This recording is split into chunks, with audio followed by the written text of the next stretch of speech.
Армысың алталашым, қасиет қазақ халқым. Асқар Бақадыр, ұлт жанашыры. Бүгін 9 сәуір 2025 жыл Қарағанды шаһары Магнум сауда кешеніне қайттан келіп тұрмын. Өйткені жетісі күні мен бастықтарына жолықпай кеткем. Бастықтарды жоқ деп шықты, бастықтар талақ қалды. Іс аяғына дейін жеткен жоқ. Сондықтан да мен қайттан келіп тұрмын мына жерге. Осы эфирімді мен Дағыстанның ақыны Расул Ғамзатовтың сөзімен бастаймын. Егер менің тілім ертең өлетін болса, онда мен бүгін өлуге дайынмын деп айтып кеткен Расул. Сондықтан да мен оны қайталаймын. Егер мен қазақ тілім бүгін өлетін болса, ертең өлетін болса, мен бүгін өлуге дайынмын. Ал кеттік, ішке кірейік, бастықтарды іздейік. Алға қазақтар.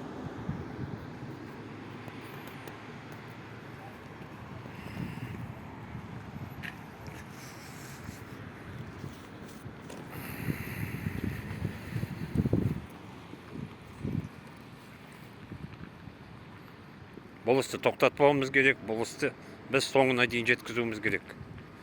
Қазақтың киелі даласында қазақ тілі, тек қана қазақ тілі қолданысқа ие болу керек.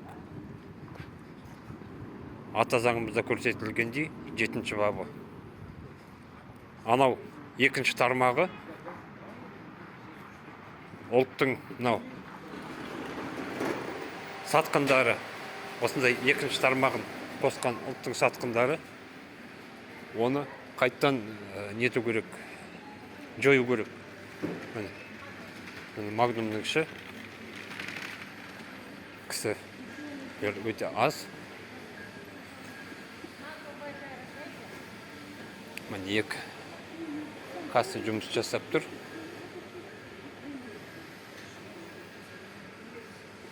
Так, иә. Қазақтар өте аз. Қазір ішіне кіретін боламыз.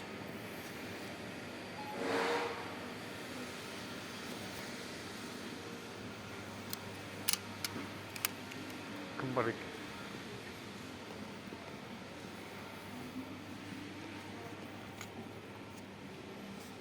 Саламатсыз ба? Басшыларыңыз қай жерде? Айтып жүресіз ба? Қоғам қайраткер Асқар Арғын. Басшыларыңыз қай жерде айтып жүресіз ба? Бастықтарыңыз. Жоқ, басшыларыңыз қай жерде айтып жүресіз? Ну что хотите? Қазақсыз ба? Нет, я не казашка. Мен қазақша мемлекеттік тілде сөйлеу керек. Ой, господи, начинается со цветами. Работать лучше пошли. Так. Қазір деп көрейік. Бұлар өзі ине емес қой, жоғалып кететін. Істеуін істеп алды да міне. Көрдіңіздер ме? Қазақтың. Бәленбай жылда осы Қарағандыда, мысалға Магнум 11-ші жыл ашылды, мен ұмытпасам. Біз өзімізше бұл бір жаңашылдық қой деп осы жаққа жүгіргенбіз бәріміз. Есімде. Ол кезде анам тірі болатын. Сонда мен білген бұлардың қитұрқылық әрекеттері бар екен. Өйткені біз сол кездің өзінде 11-ші жылы тауар алдық, 25-30 мыңға. Бірақ ол тауарды мен санап келгенде, міне, дүкен сөрелерінде жатқан тауар, мысалға 500 теңге болып сөйтіп жазып қойған екен, мысалға етті. Бірақ кассада 45% НДС дегенді қосады екен. Сонда бұл кәдімгідей анау базардың бағасынан да асып кетіп тұр. Біз ол қитұрқылықты сол кезде білгенбіз. Мысалға мен өз басым. Содан мен Магнумға вообще мүлде бармай қойған. Түсінесіздер ме? міне көп кісілер кіреді мына жерге, ешкім санамайды. Осылай кіре салды, міне мысалға бәленбай товар алады. Әрбір адам бәленбай товар алады да, мысалға касседе шығып кете береді. Көрдіңіздер ма? Не болып жатқанын? Касседен шығып кете береді. Кім санап жатыр оны? Қанша ақша алды? Не істеді? Сондықтан да бұл сауда кешені. Осындай кәдімгідей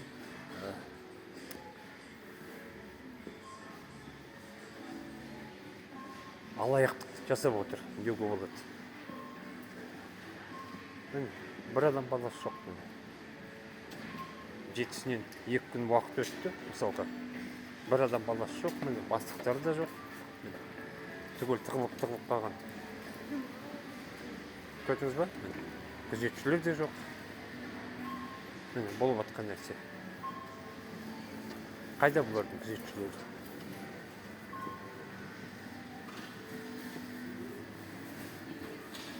Ресейге қашып кетті ма?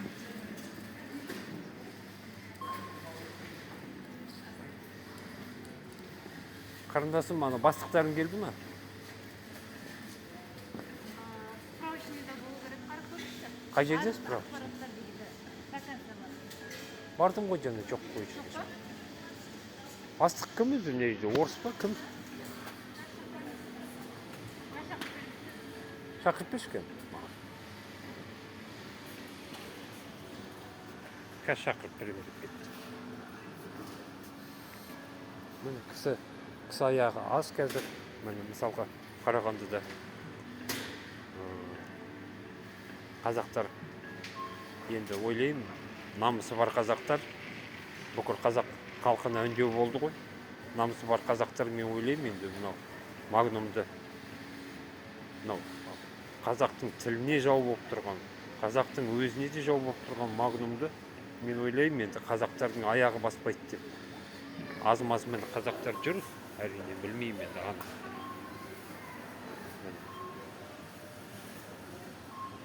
Олар қазақ тілін қолданбайтын қазақтар ма, бір алла біледі қалай екенін. Көбінесе қазақтар өзіміздің осындай бір ауыр жұмыстарды жасап жүрмін.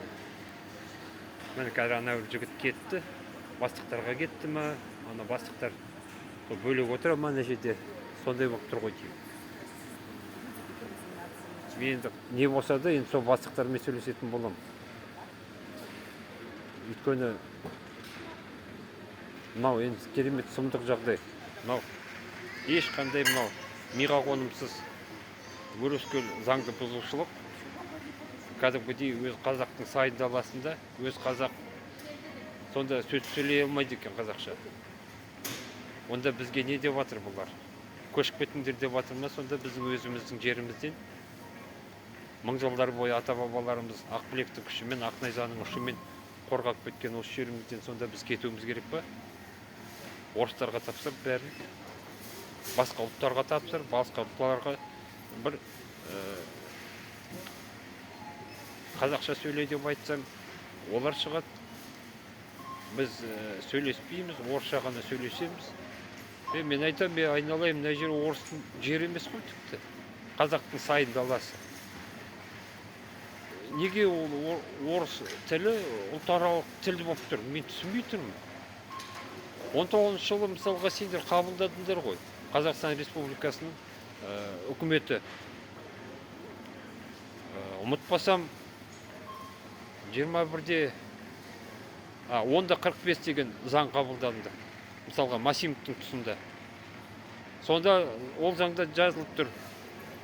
20 жылдан бастап қазақ тілі ұлтаралық тіл болып есептеледі, және де қолданысқа ие болады деп. Бүкіл мемлекеттік кәсіпорындарда, мемлекеттік органдардың барлығы қазақ тілінде, қоғам қазақ тілінде сөйлеседі, сондай пәрмен береміз деп. Ол 45-ті қазір қарап отырсам, міне сайқал саясат пен Тоқаев пен Назарбаевтың жүйесі алып тастап отыр. Қолданысқа ие заңды, міне дұрысын дұрыс деп айтуымыз керек біз ұлт жанашырлары. Біз енді соған қосылдық, жарайды, мен оны зерттедім оны.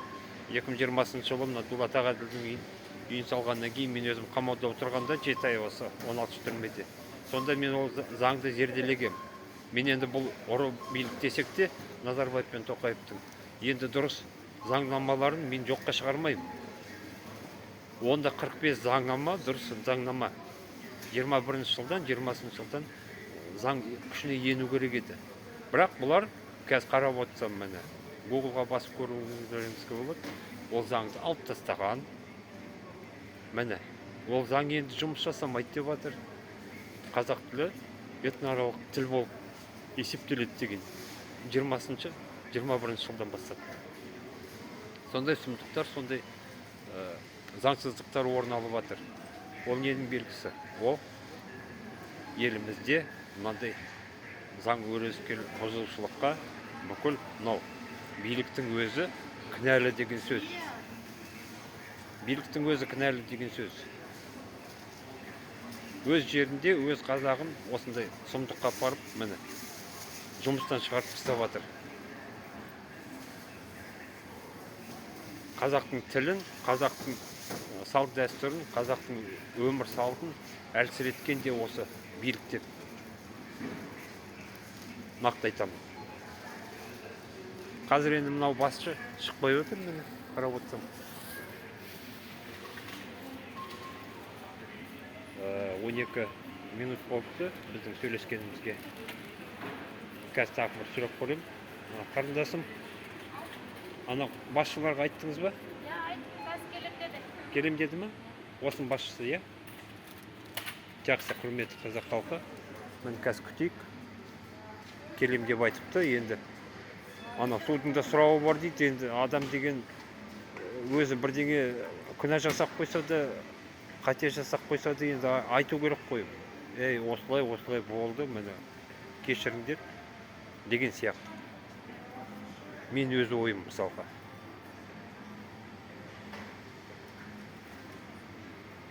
Не болмаса өзінің мынау сайқал саясатына баға беру керек. Жоқ, мен осылай қазақты менсінбеймін, мен осылай орыстың өктемдігін жүргіземін. Осы ел ешқандай Қазақстан емес, осы жерде басқа елдің, шетелдің заңы жүреді деген сияқты. Орыстың сөзі сөйленеді, қазақтың сөзі сөйленбейді деген сол мәнерде маған айтып беру керек. Басқа түкте жоқ. Одан кейін біз әділ бағасын береміз. Мысалға. Иә, құрметті қазақ халқы, қасиетті. Күтейік. Көп асқанға бір тосқан дейді. Мен достан кейін жол жүрем. Амандық болса кеше ертеңгі күні Қызылордаға барам. Қызылордада біздің Қазақстанның мен деген қоғам белсенділері, қоғам қайраткерлері жиналайын деп жатыр. Өйткені елімізге, жерімізге расымен де қауіп төнді, расымен де осындай тығырыққа тірелдік. Міне билік пен халықтың арасы ай мен көктей, жер мен көктей. Сондықтан да біз өзіміз сол Қызылорда қаласында одан кейін ат терлетіп мен Алматы жаққа кететін болам. Сондықтан да құрметті қазақ халқы, сіздерден сол жаңағы донат, қаржылай көмек сұрайтынымыз сол. Өйткені біз қуғын сүргінде жүрген адамбыз, қамалып жүрген адамбыз. 19 жылдан бері мен күрес жолынан 18 жылдан бері қазақ халқына бірінші рет осындай донат, қаржылай көмек көрсетіңіздерші деп сұрап тұрғаным бірінші рет. Тамаша білесіздер, мен ешқашанда қазақ халқына қаражат сұрап көрген адам емеспін. Өз тірлігімді, өзім күрес жолымды, өзім кәдімгідей табанды түрде сол күресіп жүрсем де бір жұмыстарды жасап, экскаваторлы жұмыстарға шамам бар. Мысалға массаж дейді, қолда қасиетте бар екен. Мысалға сол жағынан да тамақ пісіру жағынан да енді жігіттің төлесі 8 қырлы 1 сырлы болу керек дейді. Сол қолдан келеді. Сондықтан да мен бірінші рет сұрап отырмын. Оны сіздер енді сіздердің өздеріңіздің мынау пейілдеріңізге қарай мен сіздерге 1000 теңге салсаңыздар да 500 теңге салсаңыздар да мысалға мен сіздерге қуанам. Шын көңіліңізден осындай ұлт жанашырларына от пен суды кешкен азаматтарға салып отырсаңыздар мен өте риза боламын. Сондықтан да хабарда болайық, амандықта болайық. Қазір бастық келе жатыр, міне көріп отырмын. Анау есіктен шыққан бастық болу керек. Міне кабинетіне шақырған жоқ, енді әрине ол өзі мына жаққа шығып жатыр.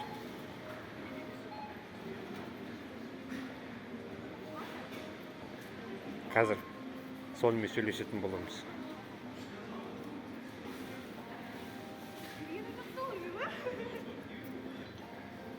Енді жүрегі дауаласа, айналайын қазақ халқы. Басшының жүрегі дауаласа, менімен сөйлесуге. Менімен енді екінің бірі сөйлесе қоймайды. Өйткені ел жердеп жүргенсін, өздеріңіз білесіздер. Кейде ашынып та айтамыз, кейде ұрсып та айтамыз. Бұл сөздің ұяттығы жоқ, тамаша білесіздер. Біз момын, біз мирный, добрый народ па, бана орыстардың қойып берген таңба, ана құлағы тесік, ана Серікжан Біляш ағамыз айтқандай, ондай құлы емес біз. Сөйтіп құлақтарын тесіп берсе де міне мысалға. Өйткені біз кәдімгідей өзіміздің егемен ел екенімізді, тәуелсіз ел екенімізді көрсетуіміз керек. Осындайда ешқандай аяушылық болмау керек. Өйткені азаттығымыз, елдігіміз кетіп жатыр. Тілімізден айырылып жатырмыз, міне. Осындай сұмдыққа жеттік, міне.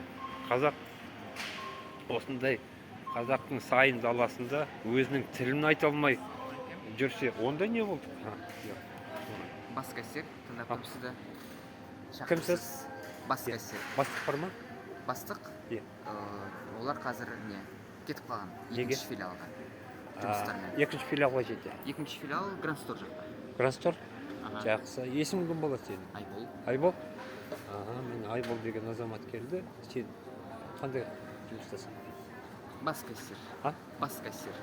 Бас кассирсің ба? Жақсы. Бас кассир екен не жерде.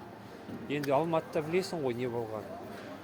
Анау Магнум желісінде қазақтың жігітін анау тасымалдайтын жігіттер бар ма сендерде? Тауарды. Соны қазақша сөйлеген үшін шығарып тастапты жұмыстан. Біз енді ұлт жанашыры Асқар Арғын Бақадыр, мен месім. Біз ондайға жол бермейміз. Қазақстанның ата заңын бұзып, 7-ші бап жазылып тұрған. Қазақстанның әрбір жерінде мемлекеттік органдарда, сауда желістерінде, қоғамдық көліктерде қазақ тілі қолданысқа ие. Басқа тіл жоқ. 7-ші бап. Соны өрескел бұзды, сондықтан да біз осында келдік. Мен жетістігіне келіп кеткем, басшылар болған жоқ. Қазір тағы келіп отырмын. Біз еріккеннен келіп жүрген жоқпыз. Біз қазақтың ұлт жанашырымыз, біз осы елді жерді, оның мүддесін қорғап жүрген азаматтың бірі мен. Тоқаев та Назарбаев та мені біледі тамаша. Сондықтан да мына жерде есім кім дедің? Айбол. Айбол, мына жерде қазақтың жігіттері көбісі істейтін мені тамаша білем, жұмыс орны белгілі, аса көп жалақы емес, бірақ тұрақты мен білуімше. Сол заң бұзушылықтар бар ма, Айбол? Мені өзі қазақтың жігітісің. Қазақша сендерге сөйлетемін. Қазақша сендер қысым жоқ па, ешқандай? Оны айтшы ма? Осы Магнумда, дәл осы Магнумда 3 жылда істеп келе жатырмын. Ең басында жай кассир болып бастадым. Бірақ ешқандай да бір қысым, ешқандай болмапты. Байқаған жоқпын. Қазақша сөйлейсің, орысша сөйле, қазақша сөйлемеңдер деп бізге ешкім айтып көрген жоқ. Сосын жалақыларын, мен тағы бір наздарын естідім, бір істеген адамдардың. Ойбай, бізге осындай қысым жасайды, не жерде жарты сағат жұмыс, түскі үзілісте бізге ана уақыт береді деген сияқты. Сіздер толыққанды тамақ ішпейсіздер ма? Бір сағат жоқ па ондай? Жоқ. Бізде мысалға Енді толыққанды тамақ ішесіңдер ме? 10 сағат жұмыс істесек, Иә. оның 1 сағаты әрдайым бізге тамаққа бөлінеді.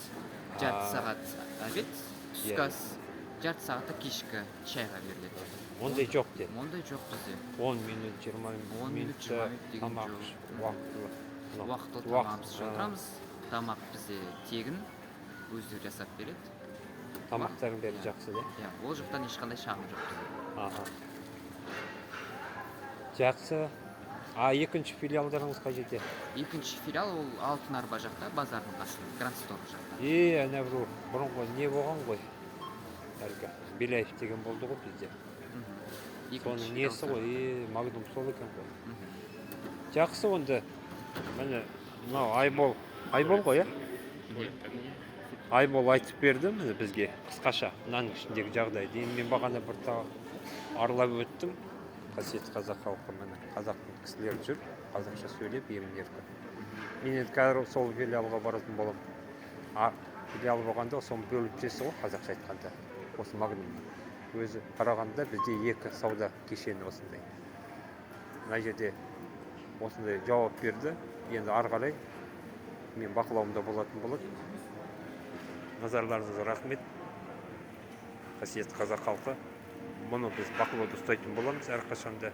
Және де осындай олқылықты жіберген сауда басшылары Алматыдағы. Міне біздің белсенді айтты ғой, 10 миллион теңге ақша төлесін өтемақы. Оны мен қолдаймын, тағы да қайталап айтамын. Ондай өрескел заң бұзушылыққа баруға ешқашанда болмайды. Өйткені мынау қазақтың сайын даласы, сайын қазақтың қасиетті жері, елі. Біз ондайға жол бермейміз. Ол Магнум желісі осы ақшаны өтемақыны төлейтін болады. Ол жігіт қуылған. Орнына қайттан тұратын болады.